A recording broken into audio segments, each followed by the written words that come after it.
이 시편 22편의 내용을 읽노라면 많은 부분에서 예수님의 고난의 모습을 묘사하는 장면을 발견할 수가 있습니다. 3000년 전에 다윗에 의해서 쓰여진 시이지만 그 속에서 이미 그로부터 10년 뒤에 메시아 예수의 순환의 이야기를 담고 있다는 거예요. 성경은 그래서 한 구절도 우리가 함부로 대할 수 없고 한 구절도 우리가 함부로 버릴 수 없는 거예요.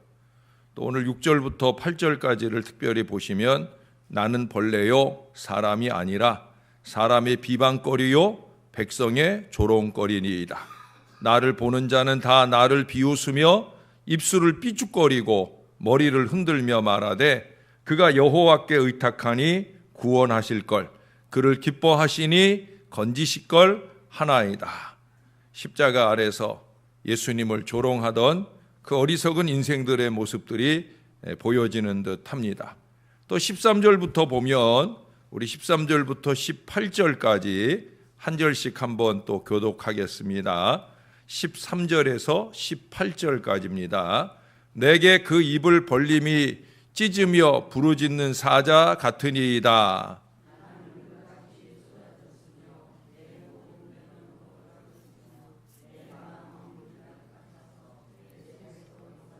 내 힘이 말라 질그릇 조각 같고 내 혀가 입천장에 붙었나이다. 주께서 또 나를 죽음의 진토 속에 두셨나이다.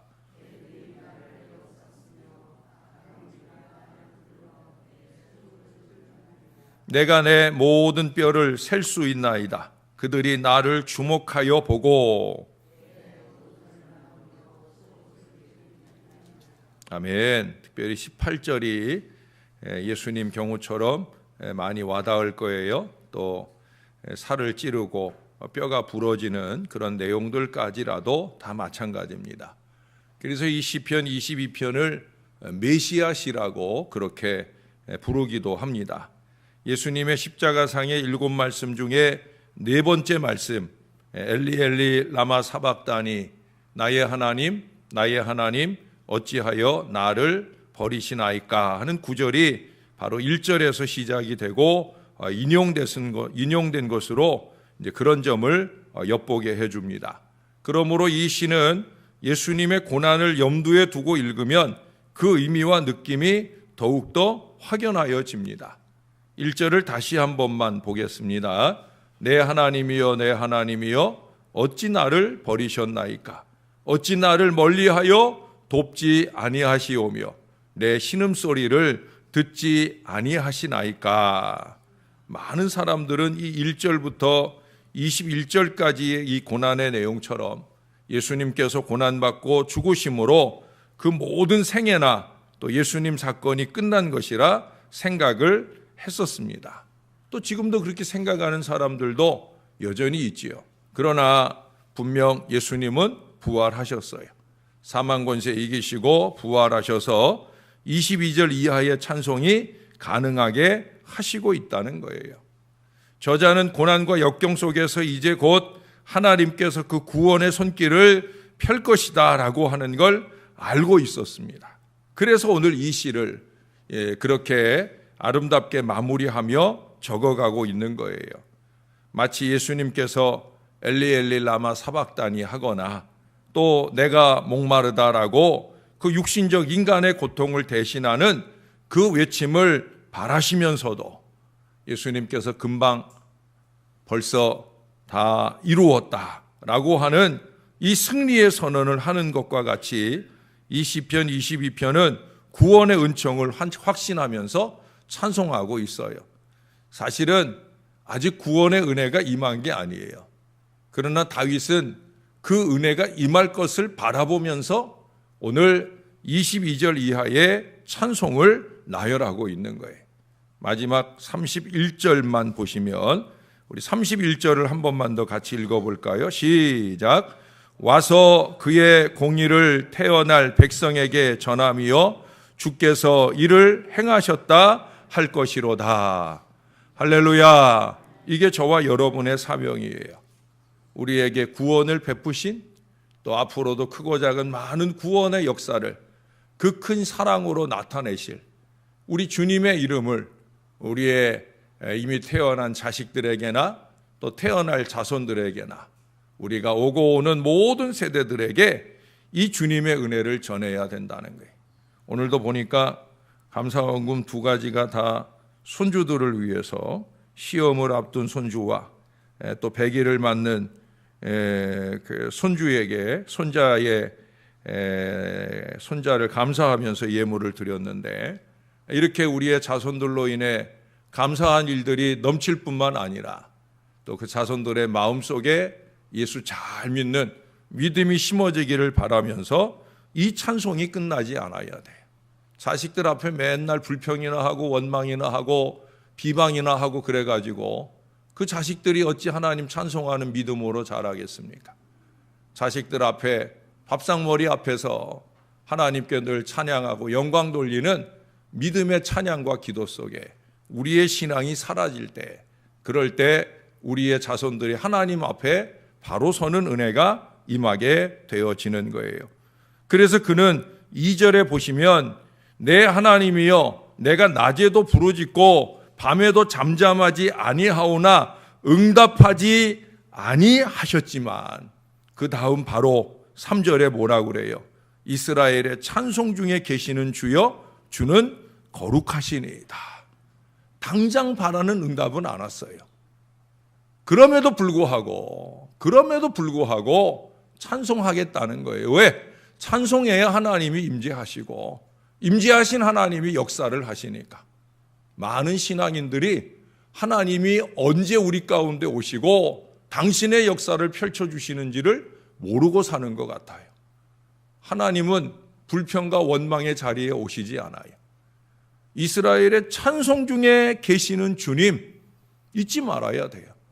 우리가 모든 예배마다 왜 찬송을 먼저 하는데? 그래야 주님이 오시니까. 그러나 예배 때만이 아니에요. 거룩한 산 제사로서의 예배적 삶을 사는 저와 여러분은 늘 이 찬송 속에 내 기도의 응답이 내 원하는 대로 오지 않은 것 같을지라도 여전한 찬송으로 임마누엘 주님이 나의 삶과 상황 가운데 임재하시기를 원하는 이 확신과 선언이 필요하다는 거예요.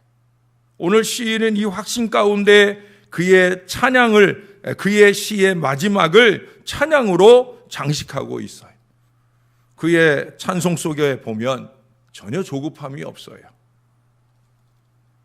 벌레요 사람이 아닌 것 같은 상황인데도 6절 이하에 우리가 읽었죠. 제가 한 번 더 읽어드렸잖아요. 사람의 비방거리요 백성의 조롱거리가 되고 있어요. 내가 그럴 존재가 아닌데 어리석은 인생들이 그렇게 나를 비방하고 조롱해요. 십자가 위에 예수님이 어디 그럴 대상이나 됩니까?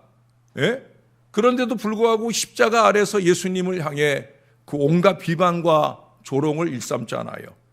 다 예수님을 비웃으며 입술을 삐죽거리고 머리를 흔들며 말하기를 그가 여호와께 의탁하니 구원하실 걸, 그를 기뻐하시니 건지실 걸 하고 조롱을 하잖아요. 그게 세상이에요. 세상은 그래요. 왜? 세상은 내가 보는 하나님을 보지 못하니까. 그러나 예수님은 보고 계셔요. 저나 여러분은 보고 있어요. 오늘 이 시인은 보고 있어요. 시인은 그렇기 때문에 묵묵히 찬송하고 있는 거예요. 2차 대전 중에 젊고 유능한 유태인 외과 의사가 나치에 의해 아우슈비츠 수용소에 수용이 되었어요. 그의 주변에 함께 눕고 자던, 그리고 같이 일어나던 자기의 많은 동료들이 가스실로, 실험실로, 형장으로 그렇게 행진하는 동족들의 행렬을 날마다 봅니다. 제가 지난번 독일에 갔을 때 그 뮌헨에 있는 그 수용소에도 보면 막사가 있는 곳에서 그 가스실까지의 거리가 좀 있더라고요. 거기도. 그 거리로 그 가스실까지의 사람의 이름이 호명돼 가지고 숙소에서 나와서 거기까지 이렇게 걸어갈 때 그 마음이 어떨까? 거기 냇가가 하나 흐르는데 그 냇가 다리 하나를 건너면 다시 돌아올 수 없는 다리를 건너는 거예요.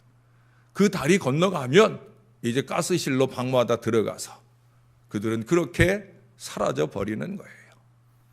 그렇게 먼 발치에서 그 다리를 건너가는 그 동료들을 바라볼 때 유대인들의 마음이 어떠할까? 동족들은 언제나 죽음을 기다리면서 우리는 구세주가 오시리라는 걸 믿고 있다. 그러나 주님은 조금 늦게 오신다라는 노래를 놓치지 않았다는 거예요. 그게 유대인들의 신앙이에요. 우리는 그들의 신앙 이상 예수 그리스도를 믿는 신앙, 다시 오실 메시아 예수님을 기다리는 신앙을 살고 있어요. 이 외과 의사는 노동기간에 깨진 유리병 조각을 하나 주워서 자기 바지에 숨기고 돌아옵니다. 그리고 그날부터 그는 자기 동족들과 같은 노래를 부르질 않았어요. 앞부분은 같아요. 난 구세주가 오시리라는 걸 믿고 있다. 그러나 주님이 늦게 오시는 것이 아니라 다만 내가 성급할 뿐이다. 그는 날마다 깨진 유리편 조각으로 피가 날 정도로 면도를 합니다. 깨끗하게 면도를 하고 주님 다시 오실 그날 그 주님을 맞을 간절함을 가지고 준비합니다. 동족들은 죽음 앞에 순응했고 그것이 하나님의 뜻이라 믿는 그때에 그는 날마다 면도를 하면서 삶의 의지를 키웠고 동료들이 죽어갈 때마다 자신의 비망록에 이렇게 적었습니다. 고통 속에서 죽음을 택하는 것은 가장 쉽고 나태한 방법이다. 죽음 앞에서 살아남으려는 의지, 이것이야말로 주님이 원하시는 새로운 창조이다. 다른 동족들이 죽음으로 주님을 맞이하길 원할 때 그는 살아서 주님을 맞기를 원하는 그 간절함을 보였다는 거예요. 결국 그는 살아서 그 아우슈비츠 수용소를 떠나는 날 이렇게 고백을 합니다. 가스실로 떠난 동족들은 한 번 죽는 것으로 좋겠다.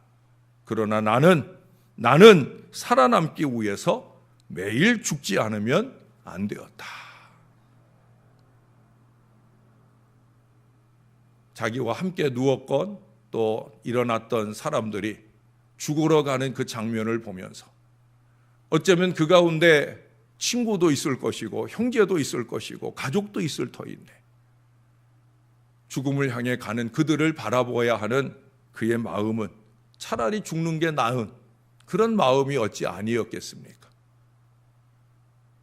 그는 날마다 죽는 마음으로 그렇게 그 어려운 시기를 이기고 승리할 수 있었다는 거예요. 사도 바울 선생님도 우리들에게 이 고백을 가르쳐 줍니다. 나는 날마다 죽노라. 꿈틀꿈틀 내가 살아 일어날 때마다 사도 바울은 나는 날마다 죽노라. 자아를 죽일 그 믿음, 십자가 앞에 나를 사라지게 하는 그 믿음을 드러내고자 노력했다는 거예요. 저도 아직 많이 부족하지만 저도 그 고백을 몸소 살아보려고 노력을 합니다. 내 하나님이여, 내 하나님이여, 어찌하여 나를 버리시나이까. 여러분, 이 고백은 고통에 못 이겨 좌절과 낭망에 빠져 원망으로 가득 찬 그런 소리가 아닙니다. 이것은 고난을 헤치고 일어서려고 하는 가장 용기 있는 외침이라는 거예요. 밤낮을 가리지 않고 부르짖고 찬송하며 성급해하지 않고 하나님의 때를 기다리겠다라고 하는 아름다운 선언이 되는 거예요. 여러분, 이 시를 쓴 다윗은 나이 16세 이스라엘의 왕으로 기름 부음을 받았어요. 기름 부음 받았다는 건 왕이 됐다는 거예요. 그러나 그는 진정한 왕이 되기까지 그 이후 만 15년 세월을 지나야 합니다. 왜? 그 시기에 왕은 지금 사울이에요. 더군다나 이 사울은 다윗을 죽이려고 합니다. 무려 15년여간이나 도망자의 삶을 사면서도 하나님의 때를 그는 기다리고 있어요. 나의 하나님 어찌하여 나를 버리시나이까. 이 고백과 함께 그 하나님의 때를 기다리며 지나게 됩니다. 인간적인 기회가 왔었어요.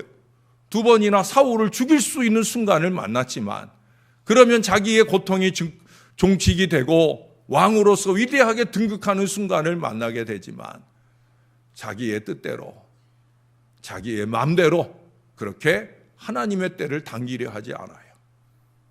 그는 사울을 살려줍니다. 왜 그래요?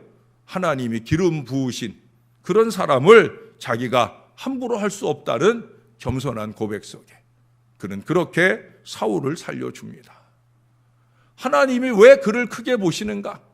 하나님이 왜 그의 자손 만대에 복을 주시는가? 왜 그 자손 가운데 메시아 예수 그리스도가 탄생하도록 하시는가? 이유는 다른 데 있지 않아요. 그는 그 많은 고통의 세월 속에서 오늘의 이 시를 지어야 할 수밖에 없는 상황을 만날 때라도 그는 여전히 하나님을 찬송하면서 하나님의 때를 기다리고 있다라고 하는 거예요.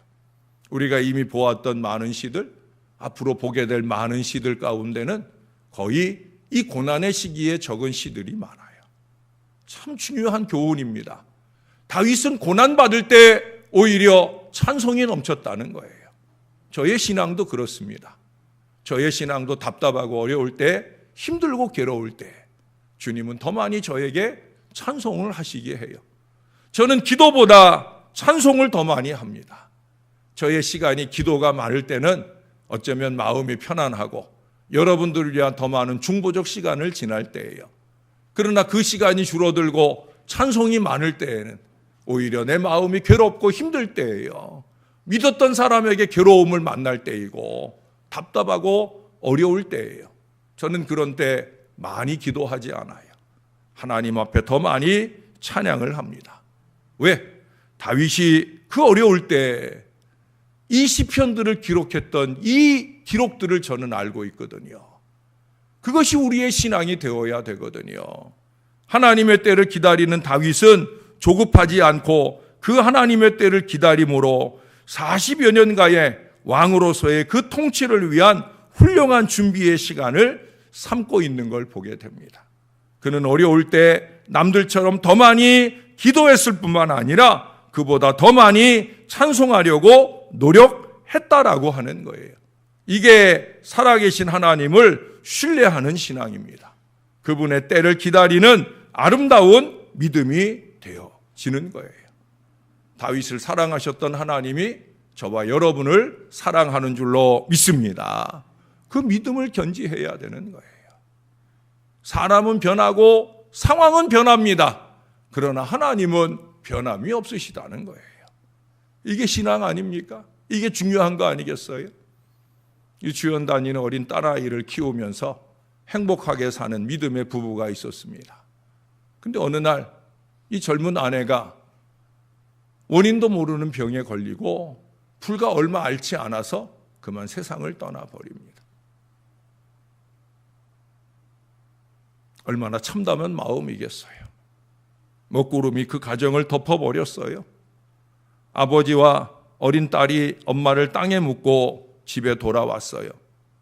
현관에서부터 시작해서 방이며 부엌이며 응접실에 이르기까지 하나도 변한 것이 없는데 두 사람의 눈에는 모든 것이 다 낯설게 보여져요.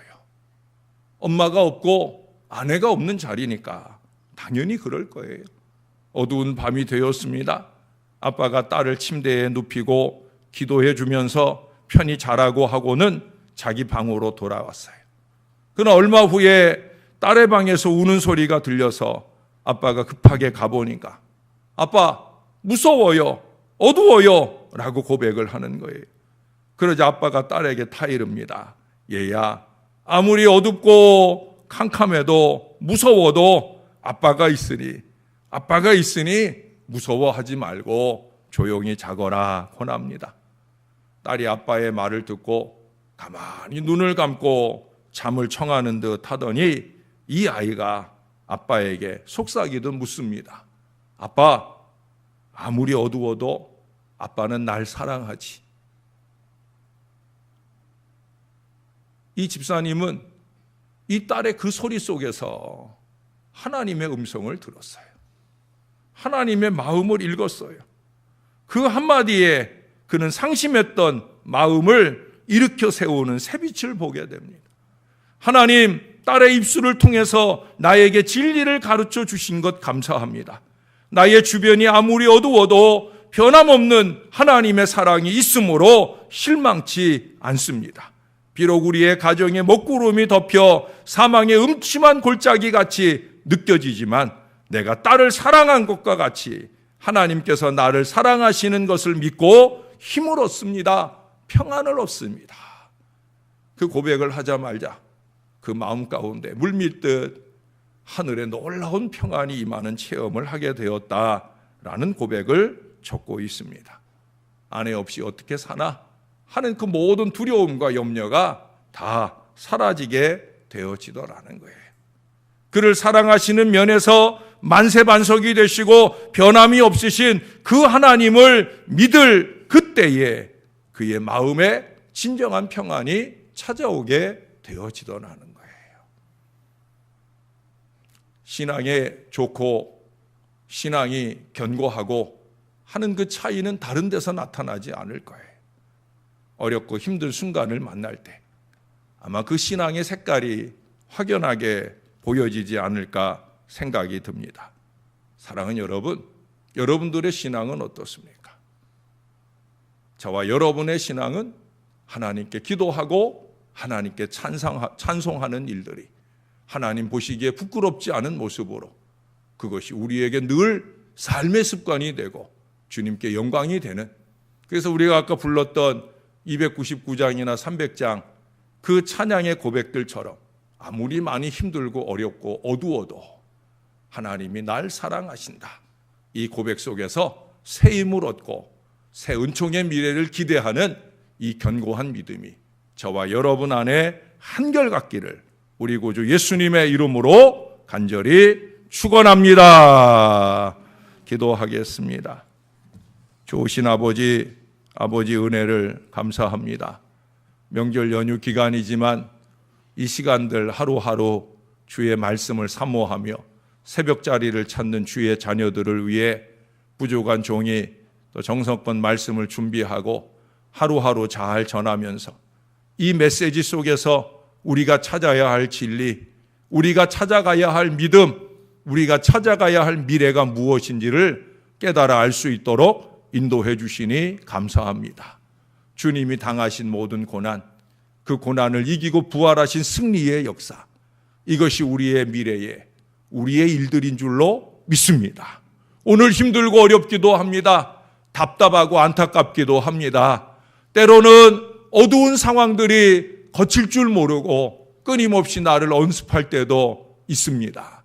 세상은 어리석고 세상은 세상인지라 그렇게 우리를 억어하고자 하는 악한 사단의 역사는 여전합니다. 그럼에도 불구하고 하나님이 우리를 사랑해 주시는 것, 저나 이 모든 주의 자녀들의 마음에 이 믿음을 놓치지 않게 하여 주옵소서. 내가 너를 사랑한다. 세상이 아무리 어둡고 캄캄해도, 사람들이 아무리 너에게 다 등을 돌릴지라도 나는 항상 너를 향하고 나는 항상 너를 바라보며 나는 항상 너를 도와줄 너의 하나님이 되겠다라고 주님 우리에게 말씀해 주시니 감사합니다.